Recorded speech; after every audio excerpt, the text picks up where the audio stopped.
প্রিয় দর্শক, আসসালামু আলাইকুম। আপনাদের সবাইকে স্বাগত জানাচ্ছি। এখনকার আলোচনা আপনাদের সঙ্গে আছি আমি সিরাজুল ইসলাম। দর্শক, মাত্র কয়েক ঘন্টার ব্যবধানে মধ্যপ্রাচ্যের পরিস্থিতি কিন্তু বদলে গেছে। আমেরিকা ঘোষণা দিয়েছিল মধ্যপ্রাচ্যের বিভিন্ন দেশ থেকে মার্কিন নাগরিকদের সরে যেতে হবে নিরাপত্তার জন্য। তার পরপরই ঘোষণা করা হয়েছিল আগামী 2-3 দিনের ভেতরে যদি আমেরিকা হামলা বন্ধ না করে তাহলে ইরান অ্যাগ্রেসিভ হয়ে উঠবে এবং মধ্যপ্রাচ্যের সমস্ত মার্কিন ঘাঁটি ধ্বংস করে দেবে। এই কথা ঘোষণার পরপরই কিন্তু আজকে প্রথমবারের মতো ইরান দিনের বেলায় ইরাকের সুলাইমানিয়াতে কুর্দি গেরিলাদের উপরে, কুয়েতে মার্কিন ঘাঁটি, বাহরাইনে মার্কিন ঘাঁটি এবং জর্দানের আজরাক বিমান ঘাঁটিতে হামলা চালিয়েছে। এবং একই সাথে ইরানের পক্ষ থেকে ঘোষণা করা হয়েছে তারা আমেরিকার সাথে যে ইসলামাবাদ সমঝোতার স্মারক সই করেছিল সেটা বাতিল করলো। আনুষ্ঠানিকভাবে আজকে ইরান ঘোষণা করেছে। মধ্যপ্রাচ্যের পরিস্থিতি যে দ্রুত বদলে যাচ্ছে এবং বড় রকমের সংঘাতের দিকে যাচ্ছে তা মোটামুটিভাবে বোঝা যাচ্ছে। এদিকে বিস্ফোরক মন্তব্য করেছেন নিউ ইয়র্কের মেয়র জোহরান মামদানি। তিনি বলেছেন, নেতানিয়াহু জাতিসংঘ সাধারণ পরিষদের অধিবেশনে যোগ দিতে এলে তাকে নিউ ইয়র্কে গ্রেপ্তার করা হবে। তবে আমেরিকার আইন কি বলছে সেটিও একটি গুরুত্বপূর্ণ বিষয়। সুপ্রিয় দর্শক, এই সব বিষয় নিয়ে এখন আমি বিস্তারিত আলোচনা করার চেষ্টা করব। আশা করি আপনারা শেষ পর্যন্ত সঙ্গে থাকবেন। খুবই গুরুত্বপূর্ণ বিষয়, ফলে এই আলোচনা ভালো লাগবে। আর ভিডিও ভালো লাগলে লাইক, কমেন্ট, শেয়ার করবেন এবং চ্যানেলটি সাবস্ক্রাইব করে সাথে থাকবেন। দর্শক, চলুন আমরা বিস্তারিত আলোচনায় চলে যাই। দর্শক, প্রথমেই যে কথা বলতে হবে, আমি দুপুরের ভিডিওতে বলেছিলাম, এক লাইনে সেই কথাটা জাস্ট আপনাদেরকে মনে করিয়ে দিই। আমেরিকা কিন্তু মধ্যপ্রাচ্যের সব দেশ থেকে তাদের নাগরিকদের সরে যাওয়ার জন্য বলেছে। কেন বলেছে? হিসাব সোজা, বড় রকমের সংঘাত বা বড় রকমের কিছু ঘটতে যাচ্ছে, তার মানে আমেরিকা ইরানের উপরে বড় রকমের হামলা চালাবে। আলটিমেটলি ইরানও তার বিরুদ্ধে জবাব দেবে। এখন আমেরিকা মধ্যপ্রাচ্যের সমস্ত দেশ থেকে মার্কিন নাগরিকদের সরে যেতে বলল, তার মানে কি আমেরিকা আসলে ইরানের উপর পরমাণু বোমা হামলার চিন্তা করছে কিনা, এটা কিন্তু সবচেয়ে বড় আশঙ্কার জায়গা। যাই হোক, তারা যদি সে চিন্তা করে, ইরানের পক্ষ থেকে তো বলাই হয়েছে, গতকাল ইরানের পক্ষ থেকে বলেছে যে আমেরিকা যদি ইরানের উপর পরমাণু বোমা হামলা চালায় তাহলে ইসরায়েলকে মানচিত্র থেকে মুছে দেওয়া হবে। এখন এই প্রেক্ষাপটে মোটামুটি যা বোঝা যাচ্ছে, যা পরিস্থিতি তৈরি হলো, তাতে কিন্তু বড় রকমের একটা সংঘর্ষের সম্ভাবনা বা আশঙ্কার সামনে তৈরি হয়েছে এবং বড় রকমের একটা সংঘর্ষ আসলে হতে যাচ্ছে মনে হচ্ছে। কারণ হচ্ছে আমেরিকা নাগরিকদের সরে যেতে বলল, ইরান দিল ওই ঘোষণা যে আমরা অ্যাগ্রেসিভ হয়ে যাব এবং মধ্যপ্রাচ্যের সমস্ত মার্কিন ঘাঁটি ধ্বংস করে দেব। এরপরেই ইরানের পক্ষ থেকে বিভিন্ন অবস্থানে এবং বিভিন্ন লক্ষ্যবস্তুতে দিনের বেলায় হামলা হয়েছে এবং এই সমস্ত হামলায় বড় রকমের ক্ষয়ক্ষতির মুখে পড়েছে আমেরিকা। এর ভিতরে ইরাকের কুর্দিস্তান অঞ্চল, যেটা সেই অঞ্চলের সুলাইমানিয়া প্রদেশে ইরান কুর্দি গেরিলাদের উপর হামলা চালিয়েছে। সেখানে ইরানের কুর্দিরা জট পাকায়, ষড়যন্ত্র করে ইরানের বিরুদ্ধে স্থল অভিযান বা সন্ত্রাসী হামলার পরিকল্পনা করছিল, দিয়েছে সেখানে হামলা চালিয়ে ইরান। একেবারে ইরানের সীমান্তবর্তী এলাকা, উত্তর পশ্চিম সীমান্তে, ইরাকের সীমান্তে। এরপরে কুয়েতে যে হামলা চালিয়েছে তাতে একাডেমি অফ সিকিউরিটি এই কমপ্লেক্সে, এই ভবন কমপ্লেক্সে হামলা চালিয়েছে এবং সেই কমপ্লেক্স একদম আগুনে জ্বলে ছারখার হয়ে গেছে। এপাশে জর্দানের যে আল আজরাক বিমান ঘাঁটি, সেই বিমান ঘাঁটিতে ইরান সমন্বিত হামলা চালিয়েছে ড্রোন এবং ক্ষেপণাস্ত্র দিয়ে। ড্রোন এবং ক্ষেপণাস্ত্র দিয়ে হামলা চালানোর পর সেখানে অন্তত 2টো যুদ্ধ বিমান, F-35 হতে পারে অথবা F-16 হতে পারে অথবা 2 রকমেরই হতে পারে, 2টো যুদ্ধ বিমান এবং 3টি অ্যাডিশনাল এয়ারক্রাফট ধ্বংস হয়েছে। এই অ্যাডিশনাল এয়ারক্রাফট মানে সম্ভবত হয় গোয়েন্দা বিমান আর না হয় ওই যে জ্বালানি সরবরাহকারী বিমান, মানে রিফুয়েলিং ট্যাঙ্কার, KC-135 হতে পারে, KC-46 হতে পারে, 3টা ধ্বংস হয়েছে। আল আজরাক ঘাঁটিতে মোট 5টা বিমান ধ্বংস হয়েছে। এটা অনেক বড় ঘটনা। এবং সবচেয়ে বড় ইঙ্গিত সেটা হচ্ছে যে আমেরিকা ইরানের উপর হামলা চালালে পাল্টা জবাব দেয় ইরান। আজকে দিনের বেলায় যে হামলা হয়েছে তাতে ইরান কিন্তু স্বতন্ত্রভাবেই হামলা চালিয়েছে। আমেরিকাও ইরানের বিরুদ্ধে তো হামলা গত রাত পর্যন্ত চালিয়েছে 7মবারের মতো। এতে মোট এ পর্যন্ত ইরানে 50 জন নিহত এবং 500-র মতো আহত হয়েছে। এছাড়া ইরানের দক্ষিণাঞ্চলে যে সমস্ত এলাকা তাতে মোট 116টি টেলিকমিউনিকেশন টাওয়ার নষ্ট হয়েছে এই কয়েকদিনের মার্কিন হামলায়।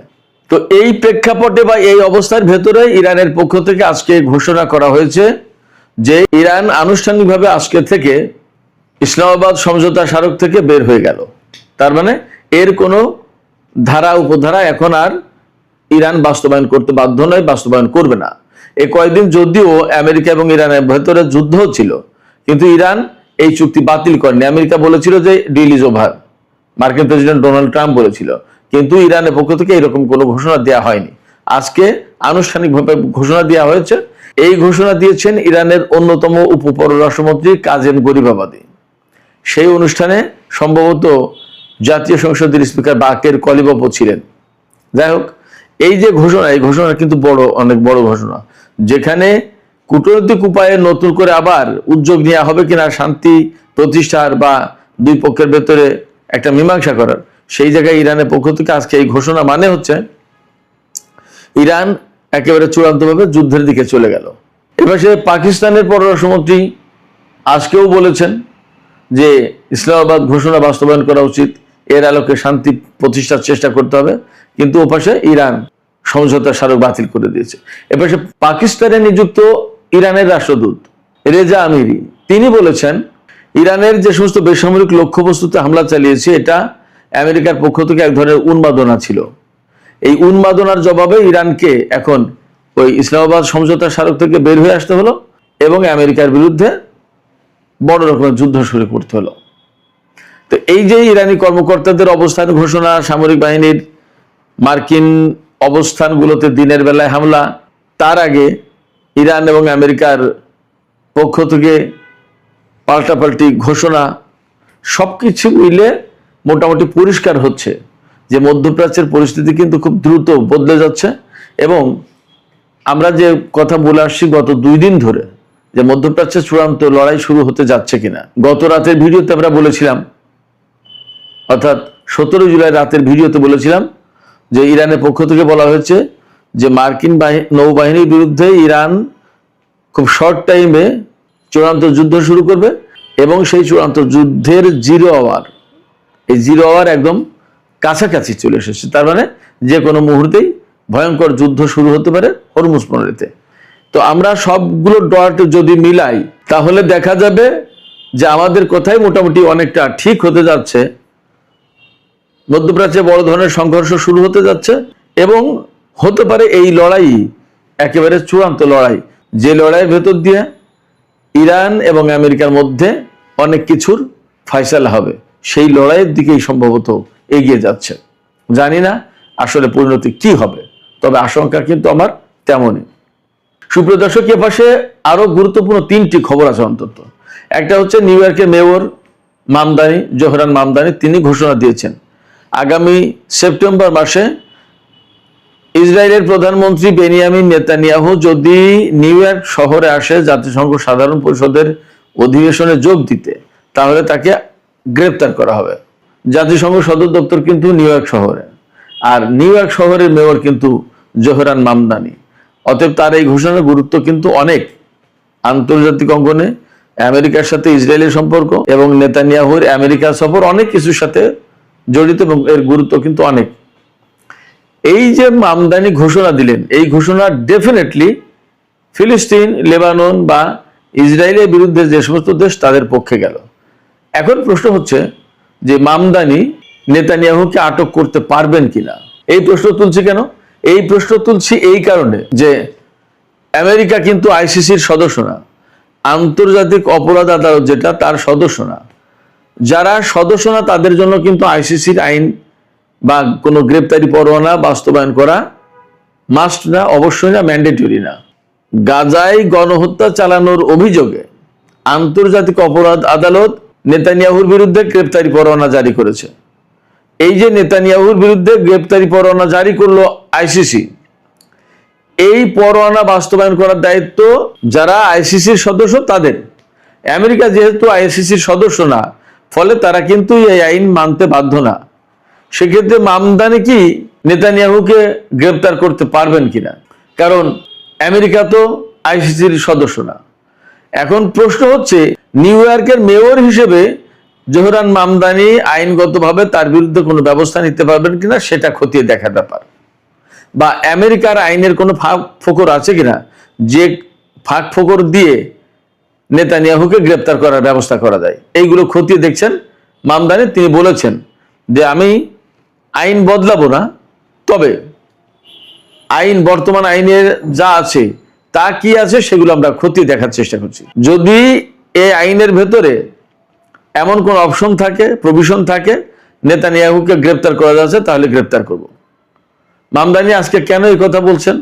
মামদানি আজকে এই কথা বলছেন এই কারণে, তিনি মেয়র নির্বাচনের আগে এই কথা বলেছিলেন যে আমি যদি মেয়র নির্বাচিত হতে পারি আর নেতানিয়াহু যদি আমেরিকা আসে, তাহলে আইসিসির রায় বাস্তবায়ন করব, তাকে গ্রেপ্তার করব।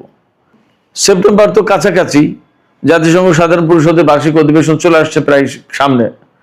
এই অবস্থায় মার্কিন সাংবাদিকরা মামদানিকে জিজ্ঞেস করেছেন যে আপনি কি এখনো সেই ঘোষণার উপর অটল? নেতানিয়াহু যদি আসে তাহলে কি আপনি গ্রেপ্তার করবেন? এই প্রশ্নের জবাবে তিনি জানিয়েছেন যে হ্যাঁ, তাকে গ্রেপ্তার করার ব্যবস্থা নেব, তবে আইনে কি আছে সেটা দেখতে হবে, যদি হয়ে যায় তাহলে তাকে গ্রেপ্তার করা হবে। সুপ্রিয় দর্শক, এ পাশে আরো দুটি খবর আছে, দুটোই ইসরায়েল রিলেটেড। একটি খবর হচ্ছে সিরিয়ার রাজধানী দামেস্কের মাত্র 20 কিলোমিটার দক্ষিণে সম্ভবত আল জামদালাব এলাকায় ইসরায়েল একটি হাসপাতাল নির্মাণের কাজ শুরু করেছে। সিরিয়ার ভিতরে, সিরিয়ার রাজধানী থেকে মাত্র 20 কিলোমিটার দূরে ইসরায়েল একটি হাসপাতাল নির্মাণের কাজ শুরু করেছে। এই খবর দিচ্ছে সিরিয়ান অবজারভার নামে একটি পত্রিকা। এবং মোটামুটি ভাবে আলোচনা হচ্ছে বিষয়টা নিয়ে যে ইসরায়েল কি করে স্বাধীন সার্বভৌম একটি রাষ্ট্র সিরিয়া, সেই রাষ্ট্রের ভেতরে হাসপাতাল বানায়। হাসপাতালটা কেন বানাচ্ছে? ইসরায়েল বলছে দ্রুজ সম্প্রদায়ের চিকিৎসা সেবা টেবা দেওয়ার জন্য। কিন্তু সিরিয়ার দ্রুজ সম্প্রদায়ের যারা ধর্মীয়, তারা বলছে যে আমরা সিরিয়ার প্রতি অনুগত, সিরিয়া আমাদের দেশ। আর বিশেষজ্ঞরা বা রাজনৈতিক বিশ্লেষকরা বা সামরিক বিশ্লেষকরা বা ভূ রাজনৈতিক বিশ্লেষকরা তারা বলছেন যে একটি স্বাধীন সার্বভৌম দেশ সিরিয়া, তার ভিতরে কি করে ইসরায়েল এই হাসপাতাল বানাতে পারে? এটা সম্ভব কিভাবে? নিতান্তই গায়ের জোরে। এবং বর্তমানে যিনি ক্ষমতা আছেন আল সারা বা জোলানি, তিনি হয়তো ইসরায়েলকে গ্রিন সিগন্যাল দিয়েছেন। প্রশ্ন হচ্ছে যে তিনি মুসলিমদের স্বার্থ এবং সিরিয়ার স্বার্থ রক্ষা করার জন্য তো সিরিয়ার প্রেসিডেন্ট হয়েছেন, এখন তিনি কি করে ইসরায়েলের হাসপাতাল নির্মাণের এখানে অনুমতি দেন? অথচ ইসরায়েলের সাথে সিরিয়ার কিন্তু শত্রুতা কাগজে কলমে অন্তত। এবং সিরিয়ার একটা বিরাট অংশ গোলান উপত্যকা, গোলান মালভূমি, তা কিন্তু ইসরায়েল দখল করে রেখেছে। এবং যা নিয়ে বাশার আসাদ সরকারের সাথে ইসরায়েলের ব্যাপক দ্বন্দ্ব ছিল। আর এখন জোলানি ক্ষমতা এসে সেই সমস্ত সবকিছু ভুলে ইসরায়েলকে সিরিয়ার ভিতরে হাসপাতাল বানাতে দিচ্ছে। তার মানে কি? তার মানে হচ্ছে এই হাসপাতালের নামে এখানে ইসরায়েলি সামরিক বাহিনী এবং গোয়েন্দাদের উপস্থিতি ঘটিয়ে ইরান রিলেটেড যে সমস্ত তৎপরতা বা ব্যক্তিদের অবস্থান, কার্যক্রম, এইগুলো তারা মনিটর করবে। এবং এখান থেকে অর্থাৎ ইসরায়েল অ্যাডভান্স হয়ে এসে সিরিয়ার ভিতরে তাদের একটা অবস্থান তৈরি করলো, এটা হলো পরিষ্কার কথা। এদিকে আরেকটি খবর বেরিয়েছে, এটা বহু গণমাধ্যমে এসছে, ইসরায়েল এইরকম একটা কারাগার নির্মাণের চিন্তা করছে যেখানে কুমির দিয়ে ঘেরাও করে রাখা হবে চারিপাশ দিয়ে, যাতে কারাগার থেকে ফিলিস্তিনি বন্দীরা পালিয়ে না যেতে পারে। চিন্তা করতে পারেন। এবং এখানে নীল নদের কুমির এনে দেওয়া হবে। তাহলে মানবতা কোথায়? মনুষ্যত্ব বোধ কোথায়? সভ্যতা কোথায়? এটা কি সভ্য দুনিয়া? এই প্রশ্ন কিন্তু আসে। সুপ্রিয় দর্শক, এখনকার আলোচনা এখানে শেষ করতে চাইছি। আলোচনা শেষের আগে আপনাদের কাছে আমি প্রশ্ন করতে চাই, আপনাদের মতামত জানতে চাই যে আসলে যে সমস্ত লক্ষণ মধ্যপ্রাচ্যে দেখা যাচ্ছে, ইরান বিশেষ করে দিনের বেলায় হামলা চালালো, তার ভেতর থেকে এই কথা মনে হচ্ছে যে এই যে চূড়ান্ত যুদ্ধ শুরু হওয়ার যে কথা, যে আকার ইঙ্গিত, যে আলাপ আলোচনা ছিল, তার প্রথম ধাপ শুরু হয়ে গেল? কি মনে হয়? আর নিউ ইয়র্কের মেয়র জোহরান মামদানি তিনি নেতানিয়াহুকে আটকের ঘোষণা দিলেন। এই ঘোষণাটা কত গুরুত্বপূর্ণ আন্তর্জাতিক রাজনীতির ক্ষেত্রে, আমেরিকা এবং ইসরায়েলের সম্পর্কের ক্ষেত্রে? আপনাদের মতামত কমেন্টে জানাতে পারেন। আর ভিডিও ভালো লাগলে লাইক, কমেন্ট, শেয়ার করবেন এবং চ্যানেলটি সাবস্ক্রাইব করে সাথেই থাকবেন। দর্শক, এখনকার মতো আলোচনা এখানে শেষ করতে চাই। আপনারা সবাই অনেক